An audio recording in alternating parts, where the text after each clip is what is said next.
Namaste, my friends. Welcome to Bhakti Yoga Conference hosted here at Harvard Divinity School. This is Grace in an Age of Distraction. Really an opportunity to dive into the world, the culture, the lifestyle of Bhakti Yoga. My name is Happy Jack. I'm the founder of Happy Jack Yoga University and a student here at Harvard. And I'm just so grateful, very grateful to introduce you to our very special guest today.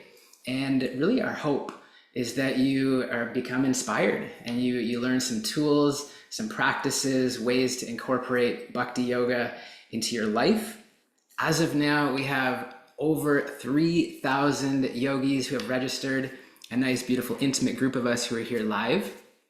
And if you have any questions, save them for at the end. We're definitely going to do a Q&A with our special guest, but let me get him on spotlight here so we can introduce him. He clearly, for many, needs no introduction, but there are some that do not know yet. Please, my friends, welcome. This is Raghunath Cappo, a singer, a songwriter for two influential punk alternative bands in the 80s and 90s. His lyrics propounded clean living, positive thinking, animal rights, and Eastern spirituality that changed the trajectory of tens of thousands of fans internationally. He lived in a Krishna Bhakti ashram for 6.5 years, went on to become an international yoga teacher, and now is the host of the Wisdom of the Sages podcast, which has been ranked #1 by Apple Podcasts on spirituality. He recently published a memoir, From Punk to Monk. You gotta get a copy. And in fact, I recommend you get 2. He will let you know to double it when you get a chance. He's been on the Joe Rogan podcast. He's been on the Rich Roll podcast, featured in the New York Times, and truly just a huge, I'll just say for myself, such a huge inspiration for me. I definitely consider you a Shiksha guru, somebody who I look to for guidance, for mentorship, for direction as a newer practitioner of Bhakti Yoga. And my friend, what I really appreciate is your honesty, your openness, your vulnerability. What I can see is that you're very much living the practices. Yes, you're teaching them, but you're really living them, and you're not afraid to acknowledge your shortcomings, and just that's very relatable and very human and very refreshing. And so truly, it is an honor to have you here with us. I feel blessed to call you a friend, but really more with reverence, looking to you as a teacher. Our session today is called The Joy of Connection. My friends, if you are ready to get started with Raghunath Cappo, throw your arms in the air and loudly chant, Haribol! Haribol! Thank you, Jack. Appreciate you so much. It was great having time with you in India and a lot of the people here live on Zoom. I spent quality time with in India. And I'm very grateful to all of my teachers. Om Gyana Tamarandasya Gyana Anjana Salakaya. Chakshurun Madatam Yena Tasmai Shri Gurave Namaha. Before we speak, we like to say pranams or appreciations to all the people that have touched our heart. So I always try to remember all my teachers before I speak. Because it was my teachers who I first got into Bhakti in India, pretty much. I went to India as a young man when I was 22 in 1988, pre-cell phone, pre-internet, pre-cable television in India. And it was like a very peculiar world back then. And so part of my joy is to give back to my teachers by taking people to holy places in India. And so it's been a great pleasure in my life and a great service in my life. And we call this The Joy of Connection. That was the title of this class. And I thought about it because I had a different relationship with God. And I grew up what I thought was sort of spiritual myself. I grew up in a Catholic family.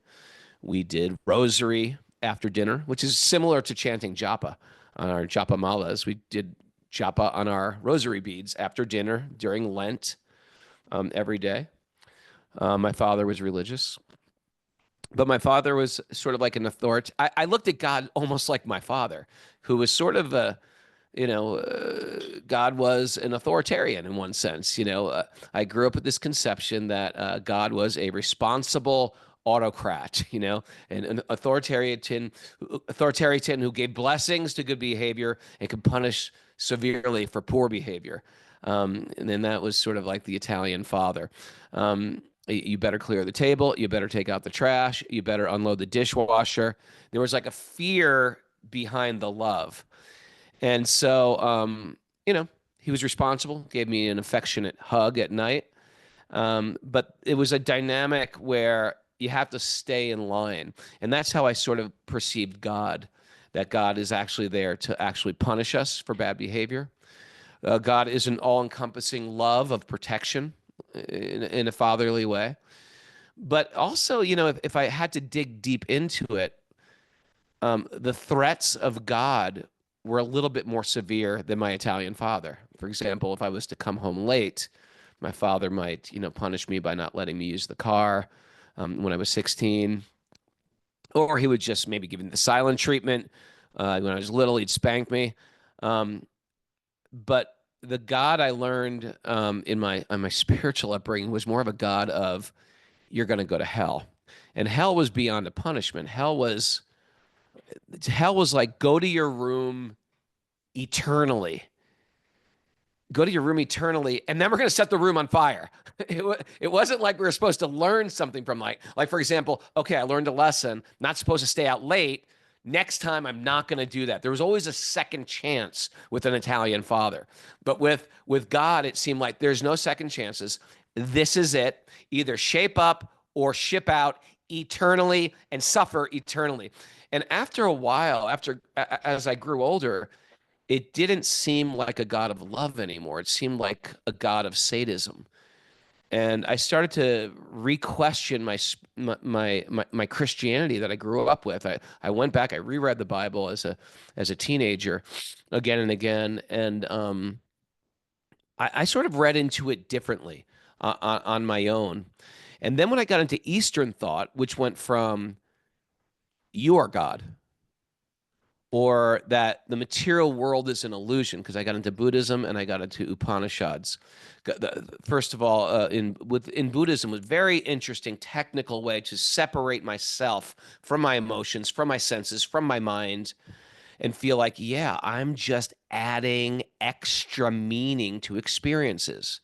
And I thought, this is right on. This is right on. And this is very similar to what I had read in the Bible. I'm adding extra meaning. And if I could practice these things like empathy and compassion and respect, then I could actually pull myself back from this painful material existence. And then, of course, with the Upanishads or impersonal teachings of the Gita, which were like, actually, we are all God. And that was a relief because I felt like, okay, yeah, maybe God isn't just out there, but all of us are sort of God. But then when I first went to India, I had a little bit of an understanding of the Vaishnava understanding of God, that God is a separate form. And I remember distinctly when I asked, I tried to be very philosophical. I fancied myself quite philosophical, even though I was just a punk rocker from New York City, Lower East Side. But I remember meeting a sadhu and saying, well, what is your conception of the absolute truth? And his answer was very like, almost like I wanted something philosophical and I wanted to engage some deep conversation. But he said something like, oh, the absolute truth? The absolute truth is adorable. And I never heard that kind of answer before. The absolute truth is adorable. That's the last thing I ever thought of when I thought of God. I thought God is all powerful. God is all knowing. God should be something to be feared. But God is adorable. That was not on my list of descriptions of God. But in Krishna Bhakti, we look at God as this adorable young child, this charming young boy. And I thought, oh, wow. And that sort of set a whole new trajectory for me about how to understand God. And does it fit with what I grew up understanding spirituality? Does it fit in with my newfound conception of Buddhism, or this concept of Advaita philosophy that we are all God? How does that fit in? And so therefore my journey began, and it was sort of in search for this adorable young boy named Krishna? And is it even real? And so that sort of like led me on the path. And then for 6.5 years, I went down that road as a celibate monk. Um, when I first tried to purchase the property that I'm on now, Super Soul Farm, which is in upstate New York, which I invite you to come visit sometime. We have a bunch of bhakti workshops, yoga retreats, etc. here. Um, it was a little bit more than I can afford to purchase. So we were always in a little financial struggle. And I remember one of my students, who was also on a spiritual bhakti path, just decided to move right by our house, right down the road. And Radhanath Swami was his teacher. And Radhanath Swami, who you're going to meet later on in this Harvard course, is my teacher as well. And he said something. We were walking at the farm together, and I said, yes, this Gopal, because I introduced Gopal to Radhanath Swami when I took him to India one year. And I said, Gopal and his family are moving right down the road. And he looked at me and said, oh, Gopal will be one of the biggest assets in your life. And I was thinking, oh, what did he mean by that? One of the biggest assets. I could go for some assets right now. I'm totally broke and I can't afford, even mowing the lawn of this property. So I was thinking, okay, my teacher, Radhanath Swami, has some mystical insight telling me about my future fortune I will get from this student, Gopal. Maybe he's very, very wealthy and I don't know it. And maybe his wife is very wealthy, or maybe somehow we're going to get lumps of gold dumped on my lap. So I was thinking, oh, interesting. How will Gopal be an asset? Maybe to pay off this mortgage. And so I sort of filed that in the back of my mind. And then about a year later, Gopal, who was a young man, like 40 years old. I'm 59 right now. So I went to India when I was 22, but now I'm 59, 5 children later. We have this farm, and Gopal, as I was getting to know him, he got cancer. Now he's a tall, good-looking, yoga teacher, and he got severe cancer very quick. And because he lived nearby, I would regularly go to his house and minister to him, like speak to him, read to him, sing with him. And then very quickly he got moved to his mother's house, who also lives close by. And this is going to sound very horrible. So forgive me in advance. But as I'm ministering, I'm thinking, I wonder what Radhanath Swami meant that he's going to be an asset to my life. Like, he's dying right now. He's not, because he was also very good at building and carpentry and things like that. So he's not going to help me building. He's not like he's going to leave me any money. He's got a family to take care of. I wonder what Maharaj meant by that. That's what was in my mind. Instead of like being completely surrendered to serving and helping and loving this person, I was thinking, how will this ever play out? And the beautiful thing was, it actually did play out in a much deeper way than some type of bank note. But because he was dying, and I've never ever ministered a person who was dying, and it was at this point irreversible. He was going down very, very hard, very quick. And every day I got to just be with him and read to him.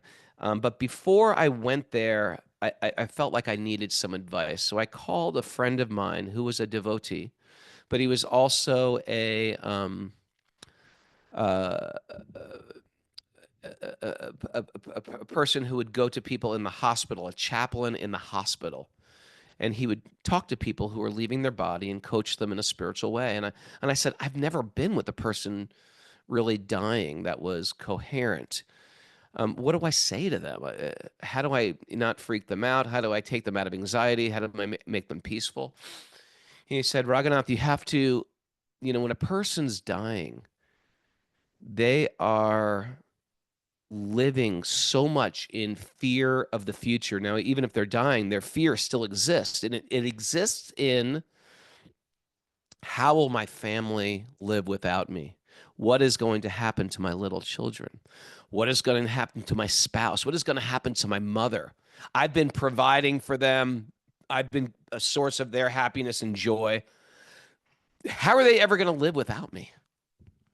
And they live, and they go through bank balances and insurance policies and health insurance, and all this stuff is running around in their consciousness, and it freaks the dying out oftentimes. So this is the advice. He says you got to take them out of their forward thinking worry and anxiety and overwhelm. And he goes, but another thing they do is they get into deep lamentation over the past. They start to worry about, why didn't I live differently? Why didn't I maybe eat better? Why didn't I live a healthier life? Why didn't I check if there was radon in my house or something like that? And it would go on and on of, I should have done this. I could have done this. Why didn't I tell my children I love them more? Why didn't I write them notes? Why didn't I leave them this? Why didn't I have more money to leave them? So he says they live in extreme anxiety over the past, lamentation over the past. Why didn't they, the should haves and could haves of the past?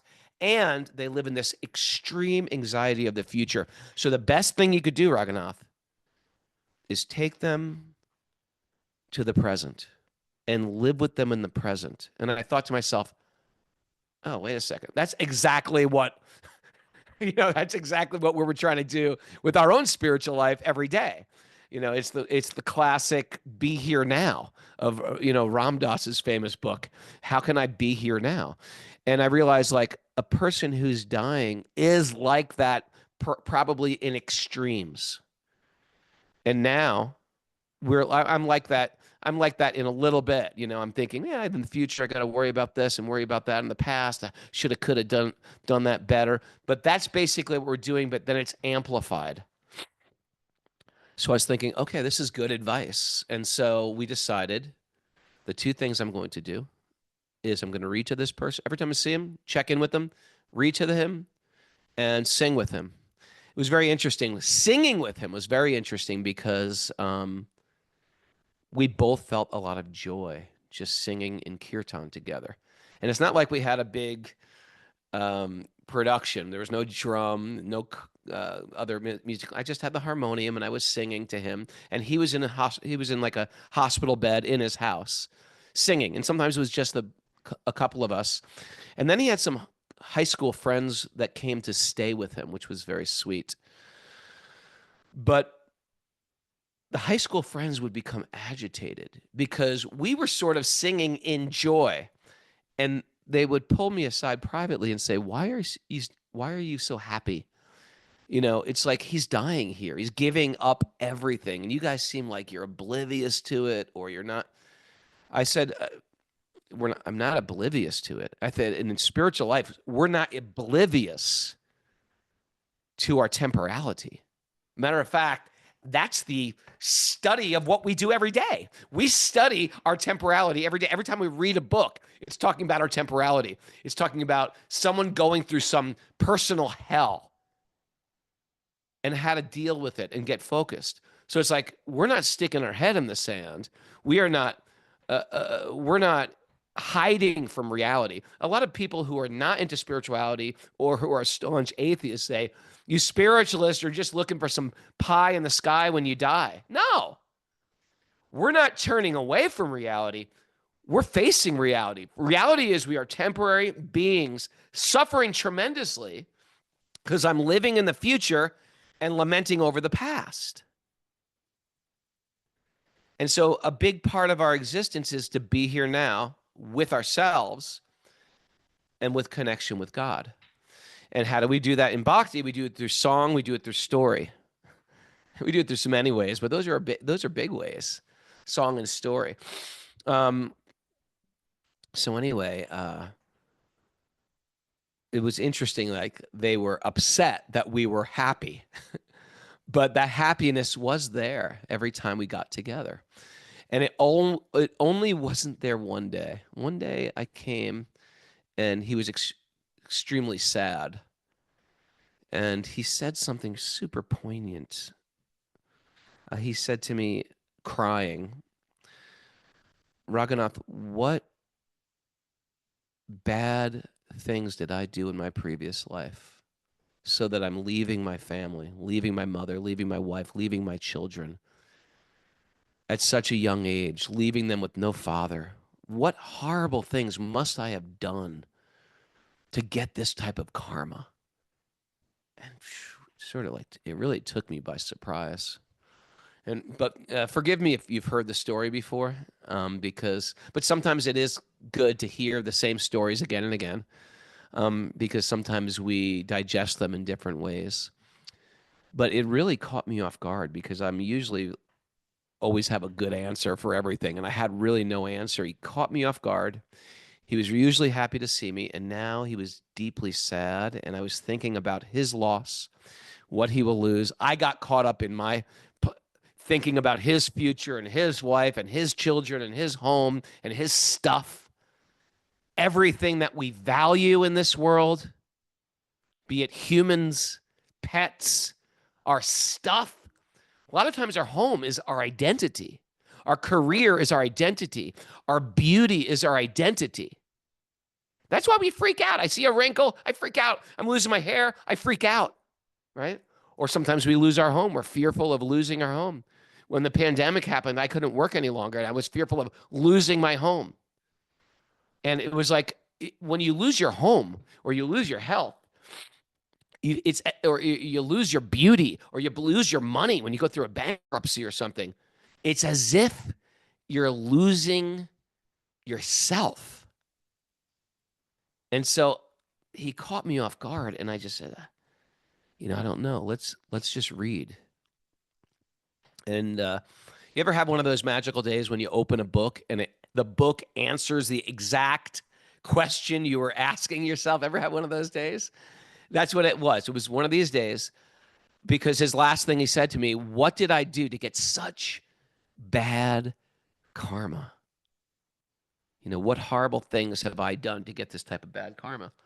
And we were reading this story about a great king. Some of you know this story, the King Bharat, who had died and left his body. He was a king that died and left his body, and he came back as a deer because when he was dying as a king, he saved a deer who was drowning. And so because his affection was no longer in his meditation, he sacrificed great, which is leaving this material world, for good, which is saving a dying deer. So his meditation was on a deer. It wasn't on liberation. And it shows the difference between good and great. And so he did save this deer, but he had to take birth as a deer. And in his deer body, he was fully conscious. Take note, if you have pets, you might have a very transcendental pet who is conscious and took birth with you because you're an aspiring spiritualist. And maybe that dog or cat could be leading you on a spiritual path instead of you thinking you're leading them. So this king took birth as a deer, but was fully conscious of his spiritual, how he could have tweaked his spiritual path.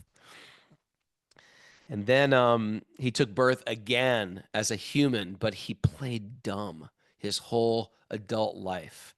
So anyway, in one of the commentaries in the Srimad Bhagavatam, which is the book we were reading, the commentator, Srila Prabhupada, he wrote, for a devotee, a person practicing spiritual life, there is no such thing as bad karma. If there appears to be a reversal in one's good fortune, a devotee or in a devotee's life, it should be understood to be not bad karma, but that the Lord is personally accelerating that being's pure devotional service. And I was like, we looked at each other like, wow, it was one of those moments. I opened to the book, we read it immediately. That I said, this is incredible news.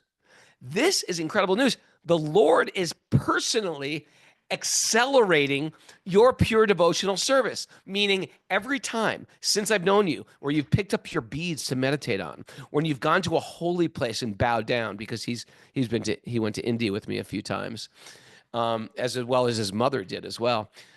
Every time you've gone to a kirtan and sang loud in a kirtan when the kirtan singer says, "Sing from your heart," every time you've gone to a temple, when you've put on a flower garland that was offered, every time you've eaten sacred food, the prasad, every time you've done that was like a practice for what's happening right now. And just like if I was to say, I'm going to pick, Happy Jack, tomorrow you're going to be on the USA Olympic wrestling team. What's your weight class? 145. Okay, you're in tomorrow. You're going to fight. You're going to wrestle against the guy from Russia. He's he's already a gold. You'd be like, wait, what are you talking about? I've never even wrestled. Right? Yeah, you haven't prepared for wrestling. It's the biggest amount of fear when you don't prepare for something and then you have to do it. But imagine it if you've been preparing for that wrestling match for every week. And, if you ever meet like an Olympic wrestler or an Olympic anything, it's like, well, now all the other kids are going to school. You got Kishore Gopi, who's going to be one of the speakers too. Kishore Gopi was one of those junior Olympic skiers. And so when everybody, she had to ski before school, after school. They sent her in the summer. They'd send her to some place where you could ski either indoors or in a different side of the hemisphere where there was snow. So people who are into skiing or swimming or Olympic wrestling, that's all they think. While all their friends are doing other stuff and going to parties, all they're thinking is ski, ski, ski, wrestle, wrestle, wrestle. That's where their mind is at. And if they've been preparing for that wrestling match, that's not their greatest fear. Like, Happy Jack, get in there. You got to fight right now. Blow the whistle. No, they've been preparing that for that moment their entire life. That is almost the pinnacle of their life. That's the highest point of their life. They've been waiting for this moment their entire life. So any type of so-called reversal is actually God showing special mercy to that person so they can enter the Olympics of their spiritual life. And we just looked at each other like, this was the best day of our life. And at that moment, I realized that this is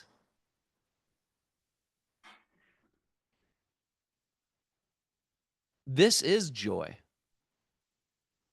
The joy of connection isn't in some hope. If I say, hey, man, Happy Jack, I got some great news for you. You and me are going to Hawaii. Woohoo! Right? We're not even in Hawaii. And we're thinking, woohoo! There's not a Hawaii here. That Hawaii is in our mind. Very often when people do go to Hawaii, they're thinking about what they're going to do when they get home. I got this plan. They're going to meet this person, right? It's very rare to be here now. We're always living somewhere else, right? So a lot of our pleasure is somewhere else. It's very rarely tangible. And I was realizing our spiritual life is our practice now. It's not where we want to go. It's who we are in our day-to-day habits. And I started to think like, wow, this is the joy coming together with you. And then I started to go back to that benediction, right? That Raghunath Swami gave me. What is the benediction? This Gopal will be one of the greatest assets in your life. And I thought, oh my God, this is what he meant by the greatest assets in my life. So I'm very happy for you all to hear from Raghunath Swami because he's quite a mystic being himself. And Gopal did give me this greatest aspect, which was, how can I not live within the mind while I'm healthy, if there is such a thing as healthy, right?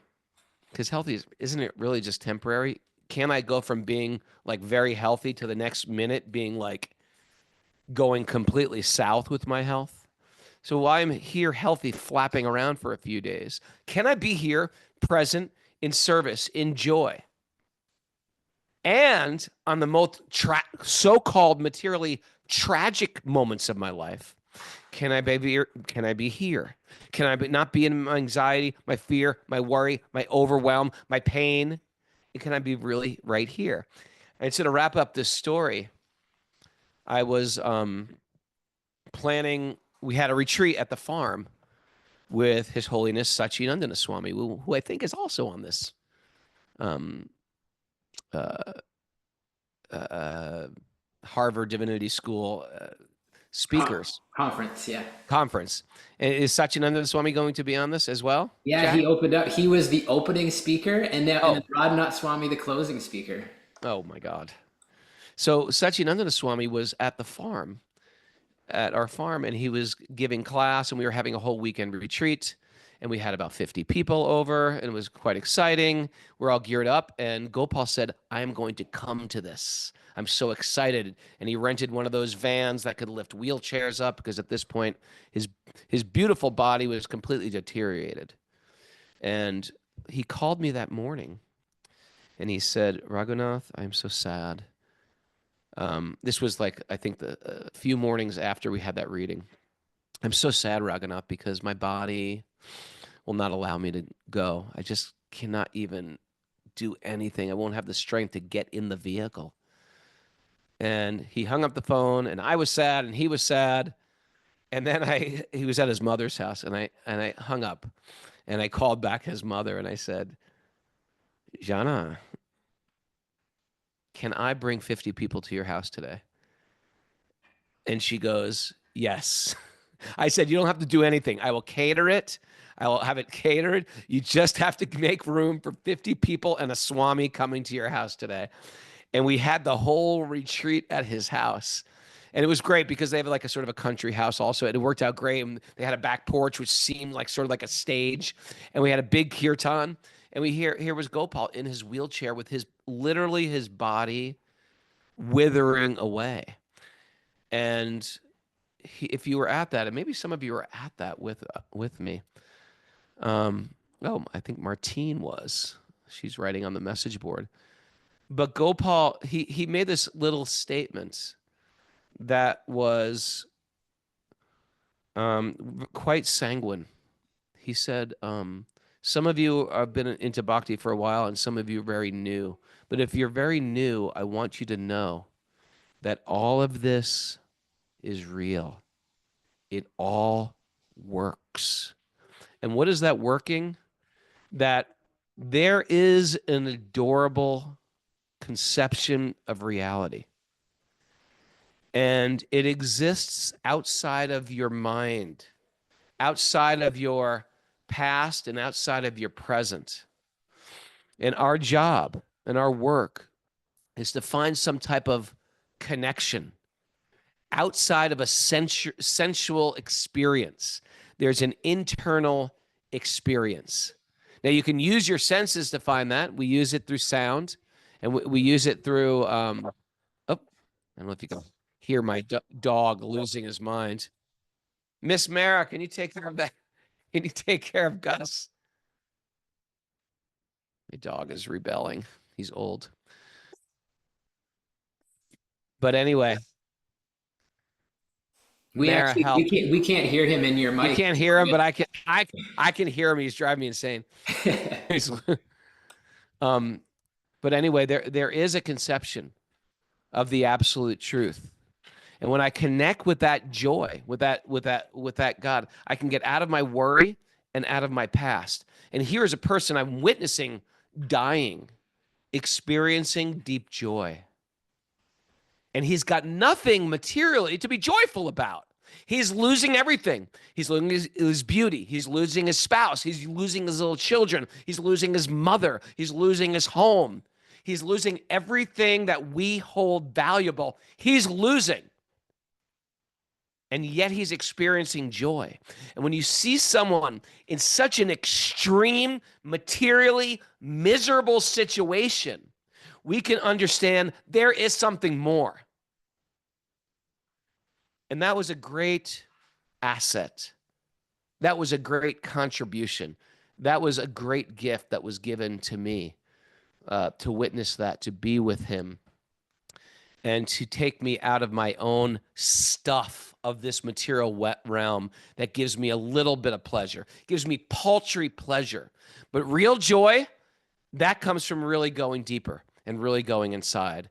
And it was one of these life lessons that even today, a couple of years later, I'm retelling that story to remind me, because I have a tendency to forget. Maya, or illusion, gives us a tendency to forget what's actually valuable and what is actually very paltry. So that being said, perhaps we can stop for some questions. And Jack, if you maybe Yeah. want to lead with that, please. Beautiful. Well, first of all, Prabhu, we got to send you so much love and appreciation and gratitude for sharing your heart with us. My pleasure. Such a gift. Your energy, your enthusiasm is contagious. And Mm. it just, as you share that story, and I've heard you share many stories, we've heard you share many stories. I mean, it makes me think of my life. And actually, I got a message in the chat from our team. They're like, Jack, it sounds like you're in an empty room. And I respond, actually, I am. Because 2 years ago, I was at your farm. Hanna and I were at your farm, Labor Day weekend, and I got a message, my parents' house burnt down. And right, that happened 2 years ago now, and it's been rebuilt. And so I've just moved in, so I got this background in right now because I'm in an empty room. And I was thinking about, for myself, coming to this path of bhakti and having teachers like yourself. When I started at Harvard Divinity School, I was married, I had a nice home, and had a thriving business. A few years later, no longer married, house burnt down, and business has slowed down significantly. But truly, my friend, my heart is full. Like my heart, I'm so Wow. grateful, having found God, found Krishna, found bhakti, found community, like all of you. And then we hear Gopal's story, which is just next level. And I wanted to open with the question, yourself having been in this game for decades now, what do you typically see, when you see, because I'm looking around and we've got students from our yoga community here, Happy Jack Yoga, who are just finding bhakti and they're finding japa, they're finding Bhagavatam. What kind of results do you tend to see of students when they come to the practice, sincerely and open? Yeah, could you share a little bit about that? Sure. By the way, I just put up a bunch of dates on the chat board, which are dates at Super Soul Farm, and you can email Mara if you're interested in any of these at wisdom of the wisdom. I should really do this, of the sages 108 at gmail.com. Nice. Okay. So what do we see with people coming into bhakti, stepping into bhakti? Mhm. First of all, the first thing, and this generally happens across the board, there's an immediate release of material misery. Oftentimes because we feel like, you know what? I'm gonna change. I'm gonna do something differently. And there's a step into that, this idea of rebirthing myself. And it's a very real thing. In the same, sometimes people get that when they say, you know what, I'm gonna start doing yoga, or you know what, I'm gonna start going to the gym. I'm gonna start jogging. There's this idea of that I can change, I can be something different, I can be something better. And with bhakti, it's spelled out in a very lovely way as well, too. It's spelled out. So, we're going to take away these things that drag the consciousness to tamas and rajas. So oftentimes, even the things we struggle with, uh, meat eating, we try to clean up our diet. I came from a big household of meat eaters. It was just big in Italian families. So meat eating, when I chose, I'm going to give this up, it gave me a new perspective. Also, intoxicants. We're going to get rid of intoxicants. I always tell my kids, there's no good that's going to come out of intoxicants. It might make you more social at a party, but it's not your real self is coming out. It's some just intoxicated version of you. So there's no good, and there's millions of bad that can come from it. So that clean type of living, which we called straight edge when I was a teenager, it was a type of threshold to a spiritual life. But it's just the threshold. It's like not the doorway is not the house. There's a whole mansion to a mysterious mansion to explore once you get through that threshold. And what it is sort of just wisdom, deep wisdom that is like there for the taking, applying this to my life, applying that to my life, meeting people that are just like no other people that you've ever met, that are deep, that are philosophical, that are poetic, that are graceful, that are like ladies and gentlemen. It's like stepping into a whole nother world. And then there's the cultural aspect, music that is mind-blowing, music, food that I've never eaten before, you know, clothing, drama, um, language.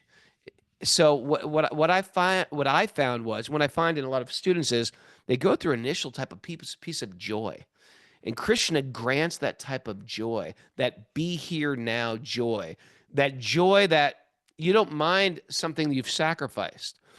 Just like if I say give me $1, you might be like, why? Because I'm about to give you a treasure chest of jewels. You're like, okay, that's fair. So you don't mind losing $1 if you're going to get a treasure chest of jewels. If I just say, give me a dollar, then you're going to say, who's this guy taking from me? But if you're sacrificing something to get so much more, it doesn't feel like you're losing anything. And so you feel like I've only gained. I gave up something paltry. I gave up. What I noticed was I gave up my ego identity, which actually didn't give me pleasure. It gave me more pain anyway. My ego identity, we tend to lead with our ego. And so what I found is in the process of self-realization, the first thing you get is some type of initial joy. And then miraculously, the universe or God or sweet baby Krishna, whatever you want to call God, holds up a mirror in front of your face. And you start to realize, man, my whole life I've been leading from my ego. I've been doing everything about me has been ego driven, and I thought it would make me happy. Sometimes we even win. We even win the ego. We become cool. We become accepted. We become loved. We become popular. And we realize this is even worse than before I was cool, loved, popular, etc. Sometimes our ego beats us down because I'm not cool, loved, popular, and I'm desperate. Why won't people love me and think I'm cool? Guess what? That's not the path. To win over the masses and get their validation will not fulfill you. Talk to anybody who's been a celebrity, like a Jim Carrey writes these beautiful things, or what's the guy's name? Who was Mork from Mork? I can't remember his name. Robin Williams. Robin Williams has wrote these things. But these people who have it all and they realize it's nothing. It's actually nothing. So anyway, these are great lessons. And then what I find is the more you get into this, that mirror comes up, that false ego, we lead with our false ego, and it's almost like Krishna disappears. And then you're left to be like, wait, is this real, or is this crazy, or am I a fanatic, or is this a cult, or stuff like that. And then what happens is you have to either go back to your old ways, which are oftentimes filled with regret. Like, that wasn't, getting drunk on Friday night wasn't giving me anything. And now I'm doing it again. I know better than this. And we've all been there. Like I know better, but I'm going to do it anyway. Or we push through to get some next level. We get some next level high. And in that next level high, Krishna reappears and everything becomes sweet again. And then you get that secondary high on level 2, and all of a sudden Krishna disappears again. And you're like, wait a second, what just happened? And you get some ego in your way, you get some doubts in your way. And then what happens again is Krishna, if you can push through, you get to level 3. And Krishna, what's happening is Krishna is slowly luring us out of the material realm. And you get to these people who are practicing bhakti for many, many decades, and what happens is it's as if they're not even of this world anymore. That's what I tend. And you're not. You're in a world, but not of this world. And it's real. I've seen it happen to people. I've seen it happen to people make much more advancement than I think I should be. I should be more advanced. But I see it happen to me, and I see it happen in students of mine as well. It's a real phenomenon. Beautiful. I love that. What would you say? Well, first of all, if there's other questions, please raise your virtual hand, get our attention. Great opportunity to engage with Raghu. With regards to the practice, like the practice of bhakti, what would you recommend as a great way to get started? Or actually, no, actually, the question I wanted to ask Raghu was with regards to like why bhakti. So you talked about a little bit the start of your journey, and there's this Advaita Vedanta impersonalist. There's this kind of idea of oneness, being one with everything, and there's many different wisdom traditions and spiritual traditions and religions, and there's great exemplars, and there's people who fall down in every tradition. Why for you? What was it about bhakti or Krishna bhakti that just felt like this feels right or this clicks? I'm sure it's a big conversation, but is there something that just like, this is what makes sense for me? Sure. Sure. It was very practical. I never thought I'd be living in a world where we say, raise your virtual hand. That's where we are in 2025. Raise your virtual hand. I think it was very practical. It was very practical.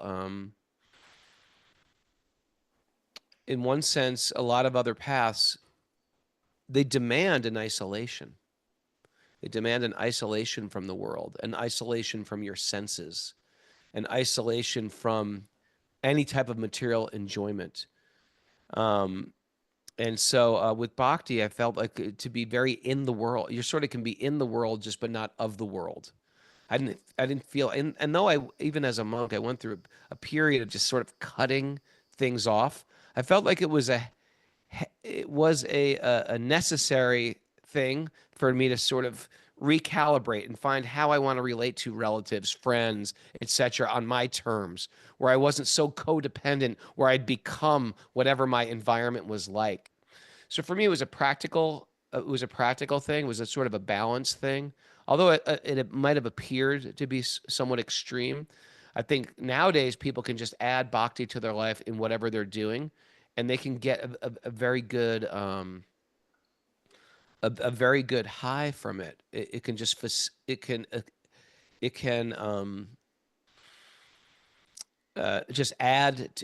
can just add to the pleasure of your life, and then slowly by adding, you start to realize actually these other things that I were enjoying. See, Krishna has this way of shining light on our so-called reality.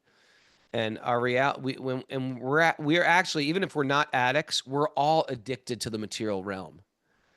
And sometimes if you've ever dealt with an addict, and you could say, excuse me, but you really should stop taking drugs and alcohol. A person who's really in their addiction would say, what are you talking about? Drugs and alcohol are great. I have no problems with them. But all their friends are getting together and saying, you have a serious problem, man. You're doing drugs and alcohol on a regular basis. You got to slow down. You got to cut it out. It's wrecking your life. So an outsider who's sober can understand how addiction is wrecking a person's life, wrecking their family, wrecking their career. But if you're in the addiction, you can't see it. In the same sense, we're addicted to material life. And to the degree that you add Krishna, Krishna starts to shine light on the things that I were leaning into for happiness that weren't actually happy, right? They weren't and oftentimes when a person does become sober, they say things like, what was I thinking?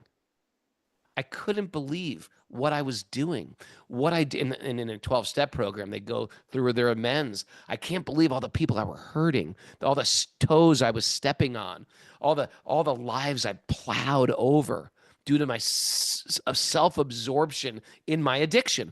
We do that. We are actually all going through recovery. We are addicted to Maya, addicted to the illusion of the material world, and there's very little payoff. We're getting very little from Maya, and we're cheating ourselves out of this treasure. So I don't know if I answered your question okay, but yeah, there's greater rewards. There's a better return on investment in our spiritual life than our material life. That's for sure. Beautiful. No, that's super, super inspiring. I see we got a hand up, Maturananda Prabhu. Come Maturananda. on down. Oh, hello, Maturananda. He's a famous Netflix creator in Split, Croatia, an exotic Split, Croatia. How are you, Maturananda? Fantastic. It's great to be here. It's great to hear those words of wisdom. I'm actually now at my studio working, I see. and it's amazing to have this opportunity to connect with with you and the whole community. Even, Welcome to Harvard. Welcome to Harvard. it's nice to hear from the professor. Uh, but I wanted to. You can call me the professor from now on if you like. That's it. I wanted to ask a question when we're talking about bhakti and when we're talking about yoga and spiritual life, especially for us who are, busy with our day to day and all of the things that are happening in our lives. What would you suggest is the most important practice that we can integrate in our day to advance on our path of spirituality? Great question. Um, I, I think the most powerful thing you could do, and even someone like you who's been practicing for a long time, and there's people who are brand new, you can both do the same thing.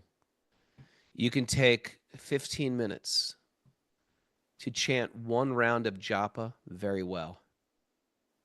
Round of japa means we chant the holy name, the Maha Mantra, on one bead, and then we do that 108 times, sitting in one place, without moving, without going for a walk, without playing chess, without without driving, without scrolling and chanting. I'm sure some of you are looking, you're like, what are you talking about? Who would scroll and chant? Who would drive and chant? Who would play chess and chant? Me. I've done every one of them. That's why I'm saying it. Throw your phone down and just sit and be with the Lord for one round only. I'm not saying chant 16 rounds. I'm not saying chant 32 rounds, 64 rounds. Shame me if you like. Chant one good round. And you say, Krishna, this is for you. And in that mood, say, my life is for you. What would you like from me? What would you like from me today? Today I am for you. I've got a whole day ahead of me. What would you like from me today? You want me to experience great pleasure, great stuff, great gifts? Great. You want to dump a pot of gold on my lap? Great. If that's what you want, okay. You want me to lose everything today? You want me there's to be some tragedy today because I'm supposed to grow from this? Okay, too. I'm ready. I'm just like, I just trust you like a little kid when the mom says, get in the car, we're going out. And the kid's like, okay, you just trust your mom. You understand that mom's got a greater plan. Krishna has a greater plan for you. But you got to give him that attention and you got to give him that intention, even for 15 minutes. And that will change the entire course of your day. How's that? Nice one. Love it. Thank you. Let's send some love over to Croatia, Maturananda Prabhu. Beautiful question. Thank you for being here with us. Oh, look at that. Right out of the hands. Let's see. We got 1 minute, but let's see if oh, look at the explosion. We got Big XL. I didn't even know how to do that. Question from Big XL. Maha XL, how are you? If you can just unmute yourself. Hello. Hello, how are you? Amazing. Where are you from? Cincinnati, Ohio. All right. Your words have been very impactful on me this morning and give me a lot of grace for myself and grace for others. and just life in general. Thank you for this introduction. I have a good friend named Brandon that introduced me to Bhakti life. He's almost a year in the Krishna home in Florida. Yeah. He's My he's a question. dear friend of ours. He's on our team. I'm so happy to hear that you connected with Brandon Prabhu. What a gift, and now connected with Raghu. I love it. Yeah. Yeah, we met through the video world. We've done a lot of video work together. We've done clothing line work together and stuff, and the way life has changed for me and him over the past year specifically has been it's beautiful and it's exciting because I feel like this is just the beginning, and I'm looking forward to more meetings, more more bliss and happiness from the community that I've received already. um yeah, I'm just excited. My question is that how how have you guys stayed aligned in your purpose, and not letting the world distract you from um your purpose, and just blocking out some of the outside noise, I guess. Sure. That's a really important question. You want me to answer that, Jack? Please, yeah, of course. Um, First of all, I haven't. I have been distracted by the material world. I have indulged in the material. I have I have thought, well, you know what? Maybe the material world is a good place, and maybe the spiritual thing is a little too lofty, and and so to be frank with you, distraction is gonna always be there. Um, and but I will find, and I've seen this definitely in myself and in other people, that to the degree that there is an attitude of sort of respect for spiritualists and spiritual practitioners, um, Krishna reclaims you. Even if you do fall away, Krishna reclaims you. I went through a very hard time, like in the late '90s, um, but I always kept the mood of appreciation for devotees. I just felt like, you know what, I just don't think this is me, and then I realized that Krishna used that time for me to sort of dig my roots deeper. Krishna will use even your struggling time in the bigger picture of our spiritual identity. Krishna will use your lowest parts of hell that you experience to make you like a banyan tree. And some of these trees that take off, they got to grow very deep roots because the material world's going to chop at them, and they're not going to go down. And so I find that every struggle I've ever had on my bhakti path, in the struggle, it seems like God's abandoned me or I've abandoned God. But if you have that heart where, like, oh, Krishna, forgive me, I'm going through my hell right now, and Krishna will just reclaim you, and you'll see how your most tragic times were exactly what you needed. You needed that just so Krishna can take you to this next level. Um, I'm not recommending it, and I will say that the best place to protect yourself from it is keep good friendships with people who you trust their integrity. Keep those people around you. Keep people in your life. Oftentimes, when my phone rings, it's some wonderful person, because I've just made it a rule in my life that I keep good people close to me. You know, and so if Mm-hmm. I'm making a phone call or if I'm receiving a phone call, very often it's just some wonderful person I have in my life. And so keep good people in your life. Make your best friends people who are on a strong spiritual path. You know, make that the Absolutely. foundation of relationships. And because of that, your friends bring you higher. It's what how I feel about my children as well. So you got to be careful who you hang out with. If you had a good parent, they always said, you got to be careful who you're hanging out with. When you go out. So that's one of the. It's a little hack, life Yes, hack. sir. I appreciate that so much. Yeah. Being in the hip hop world, um, as an artist and as a videographer and things. It's been really hard on me. Sure. There's a lot of toxic things in that hip hop world. There's also a lot of positive things, and I'm creating distance now. I'm backing away from that lifestyle so I can enter monk mode um, in a higher form than I ever have, and just keep leveling up and keep my focus is. Oh my God, that helps so much. Just I'd never really known what it meant to have a strong community or strong supportive people in my life, and I feel like that kind of energy is finally coming into my life in a lot of different ways, and entirely grateful. And it just feels a little strange. Well, Um, spiritual life is transcendentally insidious. Like it sort of creeps in to your life. I've had people who are like bartenders or people like yourself in part of some sort of scene where there is maybe tamasic or rajasic elements, like a dark element to it, but they themselves are committed spiritualists. And I always just say, keep doing it. Just practice your spiritual life. Take that 15 minutes and what happens is they stay a bartender or they stay within that scene and they learn to create sort of like a snow globe around themselves where they can be in a crazy environment but feel protected.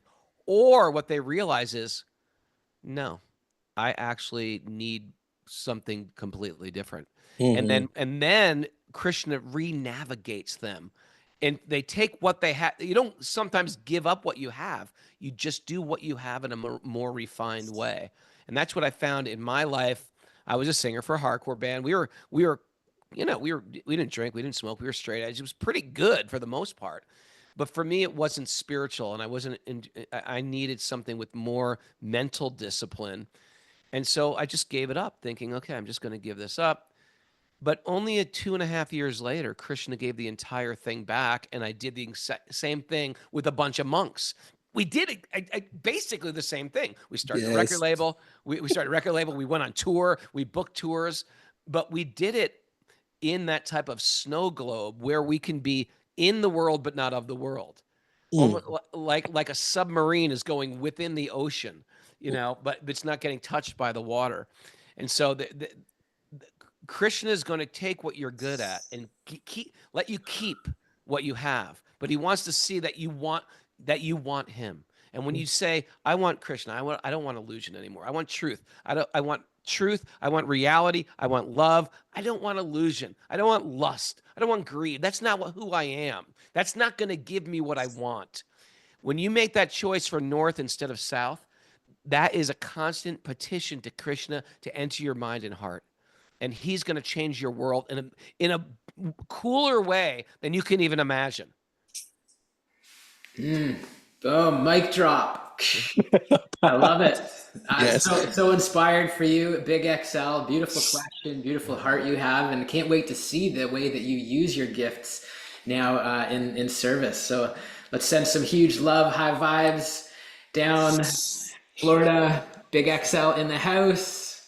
And Raghu, thank you so much, my friend. Oh, look at that explosions. You've over delivered. It's, we've gone over time, but it was so worth it. And we're just so grateful for your association and your guidance. For those who are catching this recording, check the description. We're going to have links. Wisdom of the Sages, Super Soul Farm, Raghunath Yoga. Stay in touch, stay connected. And my friend, I can't wait until we have your association again soon. Thank you so much. If you want to stay connected with me, the best way is through Instagram, Raghunath Yogi, or my website, Raghunath, RAGHUNATH.yoga.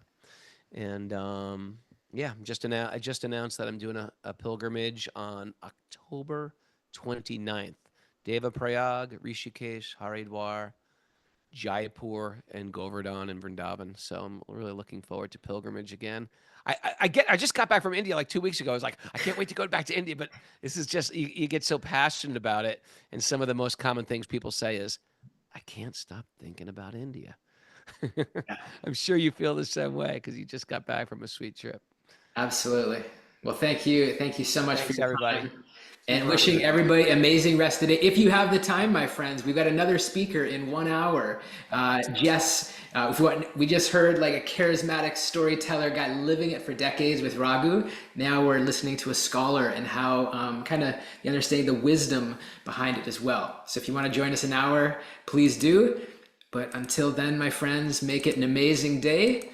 Hare Krishna. Love what you're doing. Thank you so much. Hare Krishna. Hare Hare Krishna. Krishna. This is so fun. Hare Bol. Hare Hare Hare Krishna. Hare Krishna.